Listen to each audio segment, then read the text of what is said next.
Cek lu 12. Halo guys, welcome back to my channel. Balik lagi bersama saya Andi. Apa kabar kalian semuanya? Lama banget gak ketemu ya guys ya. Karena saya juga lama banget gak bikin video karena ada something ya. Dan sempat ngedon juga karena upload video gak ada yang nonton gitu. Aduh, sedih banget gitu kan ya. Oke, kisah kali ini berasal dari Jepang dan kisahnya itu dari orang ini. Kalian tahu siapa dia? Dia adalah Yoshi Shiratori, seniman meloloskan diri dari penjara yang berasal dari negara Jepang. Karena dia tuh berhasil lolos dari 4 penjara Jepang yang sangat ketat, dan dengan mudahnya dia berhasil meloloskan diri dari 4 penjara itu.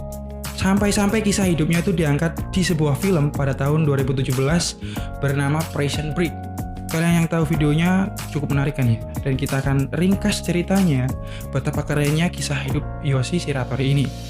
Dan oke, seperti biasa, sebelum lanjut, alangkah baiknya kalian dukung terus channel ini dengan cara subscribe, like, komen, dan share.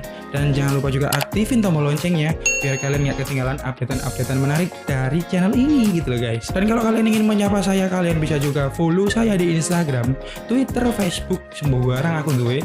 TikTok ya ada, yaudah ya. Kalian bisa ikuti saya di sini, dan kalian bisa DM saya di sana. Oke, gak usah kakek cocot, mari kita simak ceritanya. Let's go.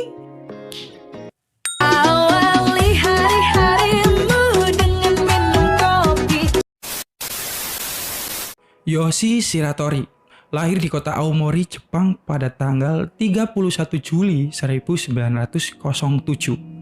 Dia adalah seorang pemuda yang bisa dibilang dia adalah berandalan guys ya, karena memang sejak kecil Yoshi Shiratori ini adalah anak yang nakal. Tapi meskipun begitu, dia tuh mempunyai keluarga dan dia hidup dengan istri dan anak perempuannya. Dan meskipun dia mempunyai keluarga, dia tuh nggak lepas dari dunia kriminal guys. Untuk menghidupi kebutuhan sehari-harinya, dia itu merampok dan merampas orang-orang yang ada di sana. Yang akhirnya merampok itu menjadi passion gitu loh guys di kehidupannya. Makanya Shiratori ini hampir setiap hari mencukupi kebutuhan hidupnya dengan merampok. Tapi naasnya pada tahun 1933, Yoshi Shiratori ini tertangkap basah merampok dan melakukan pembunuhan, yang mengakibatkan Yoshi Shiratori ini tertangkap dan dimasukkan penjara untuk pertama kalinya.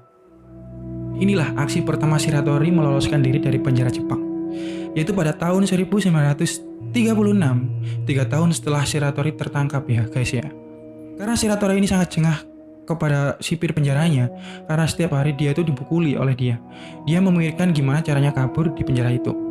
Akhirnya dia menemukan jeda 15 menit pertukaran shift malam ke shift pagi guys. Tahu kan ya? Jadi patroli malam dan shift pagi itu ada jeda istirahatnya selama 15 menit. Dan di jeda 15 menit ini, Shiratori itu memanfaatnya untuk kabur guys. Dan gimana cara dia kabur? Ini dia.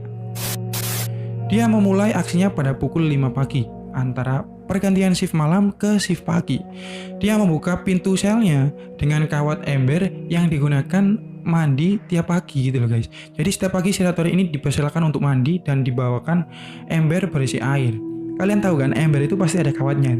Itu dibuat Shiratori untuk membuka pintu selnya, karena dia keseringan merampok gitu kan guys. Dia tuh pinter banget membuka pintu-pintu dengan sebuah kawat. Dan gak sampai situ juga, trik Shiratori itu mengumpulkan beberapa potong kayu untuk diselimuti gitu loh. Jadi saat dia kabur, dia tuh sipir pagi itu menyangka Shiratori masih tidur, karena memang tertutup selimut ini seperti orang gitu kan ya. Pinter banget ya. Dia melakukan hal itu agar dia bisa kabur sejauh mungkin. Pinter gitu loh guys. Itu pelarian pertamanya. Setelah dia berhasil kabur, 3 hari setelah dia kabur di penjara Aomori, dia itu sangat kelaparan dan dia mencuri bahan makanan yang ada di rumah sakit.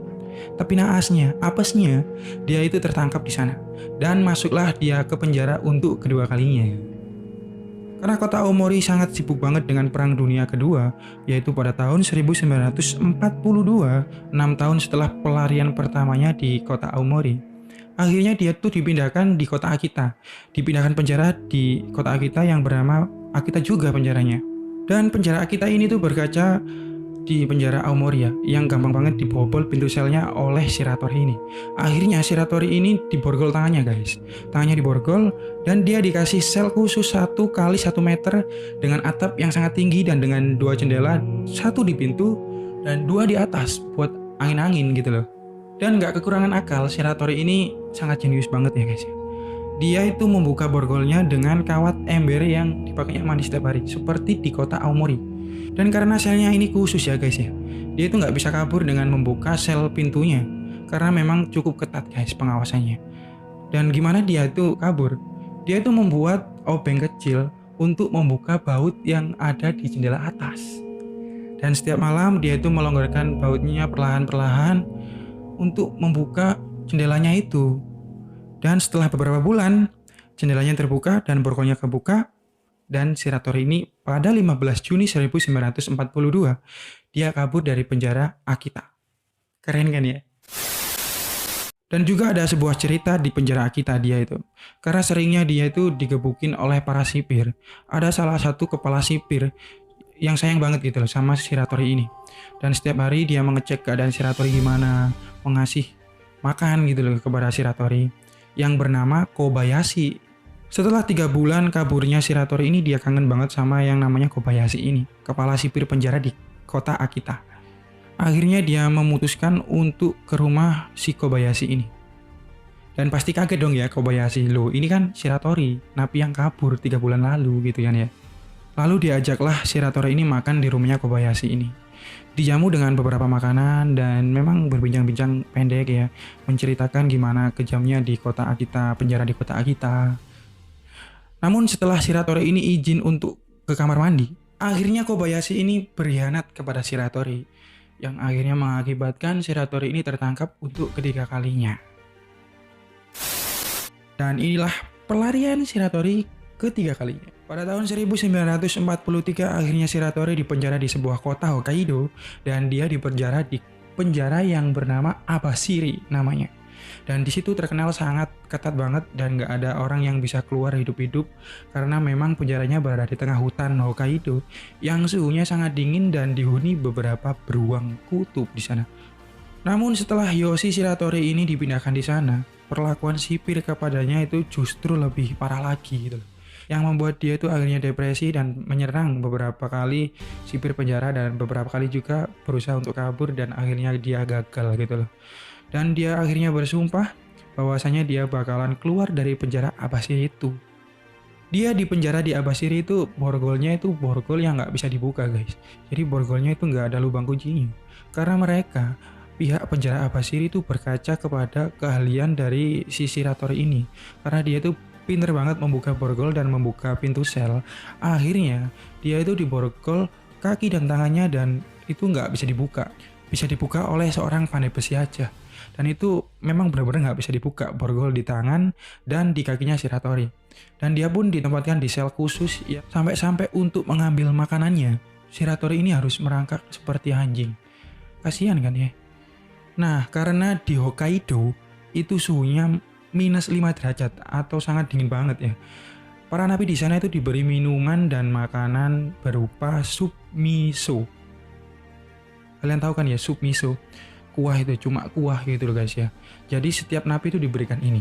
Dan inilah cara Shiratori untuk kabur dari penjara Abashiri. Setiap kali penjaga memberi makan Shiratori ini, dia selalu menyisihkan setengah sup miso untuk menyiramkannya ke borgol tangan dan kakinya dan juga jendela yang ada di selnya. Dengan harapan besi yang disirami sup miso karena memang mengandung garam ya guys ya, itu berkarat dan mudah hancur. Dan itu terbukti setelah 6 bulan kemudian. Setelah 6 bulan kemudian, baut di jendela selnya itu mulai rontok dan juga borgol di tangan dan di kakinya itu udah mulai rapuh guys. Dan mudah banget dihancurkan oleh Shiratori ini. Akhirnya pada Agustus 1943 dia itu merencanakan pelarian diri untuk ketiga kalinya ini. Dia melepas borgol di tangan dan kakinya dan dia juga melepas jendela yang ada di selnya. Dan berhasil karena itu sudah berkarat gitu loh guys. Tapi ada satu lagi yang ini tuh cukup bisa dibilang cukup menarik ya. Si Shiratori ini tuh nggak akan bisa lewat jendela selnya karena jendelanya ini tuh sangat kecil. Manusia tuh nggak bisa masuk apalagi si Shiratori ini. Tapi skill Shiratori ini nggak diragukan gitu loh guys. Dia berhasil melepas beberapa sendinya. Kalian tahu nggak sih akrobatik yang masuk ke dalam koper? Ya seperti itu. Dia tuh melakukan hal seperti itu untuk keluar dari pintu jendela selnya. Lalu dia memanjat ke atas dan menghancurkan atap untuk melarikan diri. Yang akhirnya dia berhasil lolos dari penjara Abashiri yang berada di hutan Hokkaido. Dan setelah dia lolos, dia itu pergi ke hutan Hokkaido untuk mengisolasi dirinya. Dia menemukan sebuah tambang, bekas tambang, dan dia hidup di sana.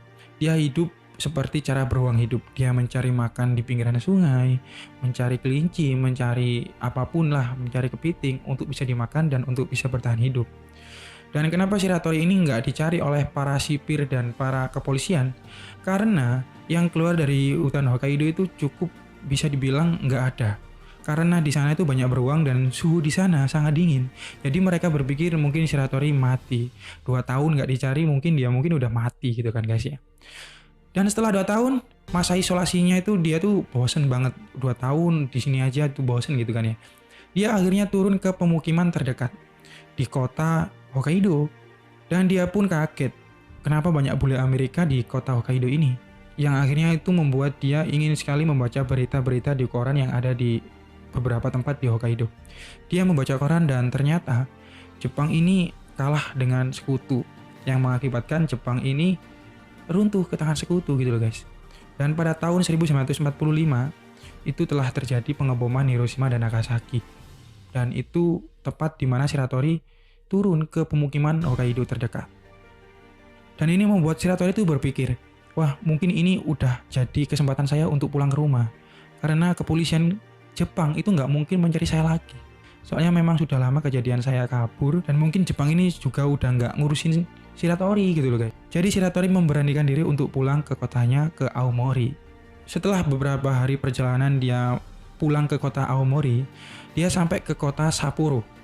Dan dia di sana itu sangat lapar sekali, nggak ada orang yang dimintain makan gitu kan ya. Tapi dia menemukan ladang tomat.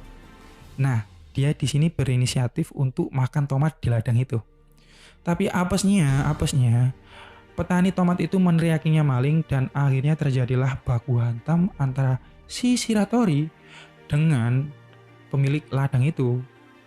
Singkat cerita, pemilik ladang meninggal karena baku hantam dengan si Shiratori ini, yang mengakibatkan Shiratori ini tertangkap oleh kepolisian Sapporo dan dipenjara lagi untuk 4 kalinya. Dan diadili dan dibeberkan ternyata si Shiratori ini napi yang kabur dari beberapa penjara terketat di Jepang gitu kan. Tapi di sini Shiratori nggak berhenti untuk merencanakan pelariannya ke-4 kali. Karena di sini memang Shiratori divonis hukuman mati. Shiratori sangat depresi dan dia selalu menatap langit-langit di penjara kota Sapporo ini. Dia selalu menatap langit-langit dan kalau pagi dia dibangunin itu nggak bangun-bangun, dia menolak bangun gitu kan. Tapi itu adalah triknya guys. Itu adalah kejeniusan Yoshi Shiratori. Dia di penjara di kota Sapporo ini, dia nggak diborgol dan dia ditempatkan ke sel yang selnya ini mungkin sel khusus ya, tapi dia tuh nggak diborgol, tapi dia dijaga 24 jam. Dan seperti biasa dia itu dipukuli oleh para sipir yang mengakibatkan dia tuh kepingin banget untuk keluar dari penjara itu. Dan pada akhirnya pada suatu ketika pada saat dia diberi makan, mangkuknya itu disisain untuk menggali tanah di bawah tempat tidurnya. Nah, nggak kepikiran kan ya. Akhirnya dia beberapa bulan menggali tanah untuk bisa keluar dari penjara itu. Dia itu menaruh beberapa balok kayu untuk menjadikan penyamarannya. Ditutupi selimut dan dia menggali akhirnya bisa keluar dari penjara Sapporo ini. Keren kan ya, pelarian keempatnya. Setelah setahun pelariannya keempat, Shiratori ini berumur sudah hampir 40 tahun. Saat dia berada di kota Sapporo, dia itu berbincang-bincang dengan orang yang ternyata orang itu adalah polisi. Dia berbincang-bincang tentang keadaan Jepang pada waktu itu. Dan ternyata polisi itu menawarkan rokok, yang dimana rokok pada waktu itu adalah barang mahal di Jepang. Dan dia hatinya mungkin sudah terenyuh ya. Karena nggak mungkin polisi itu semuanya kayak gitu. Dia mikir itu nggak ada polisi baik, ternyata itu ada gitu loh guys. Dan akhirnya dia pun menceritakan dirinya adalah Yoshi Shiratori, yaitu napi yang kabur 4 kali dari penjara-penjara Jepang. Dan dia mau ditangkap dengan syarat dia dijaga dengan baik di penjara. Dia nggak dipukuli lagi di penjara dan dia diadili dengan hakim harus mendengar ceritanya secara detail agar hakim bisa memutuskan bahwa Shiratori ini bersalah atau tidak gitu loh guys.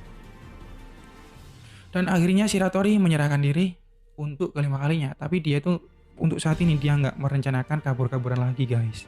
Karena memang sipir penjara yang menjaga Shiratori sudah baik-baik dan dia diperlakukan baik gitu loh guys setelah dia berbincang-bincang kepada polisi yang memberikannya rokok.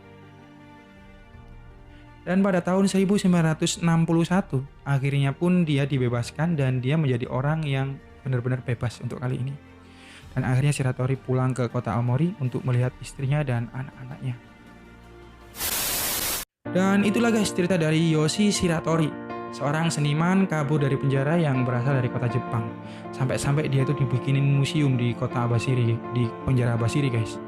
Saking dia tuh orang yang pertama kali bisa membobol penjara Abashiri gitu. Oke, sekian video kali ini. Terima kasih telah melihat video ini sampai akhir. Bersama saya Andi.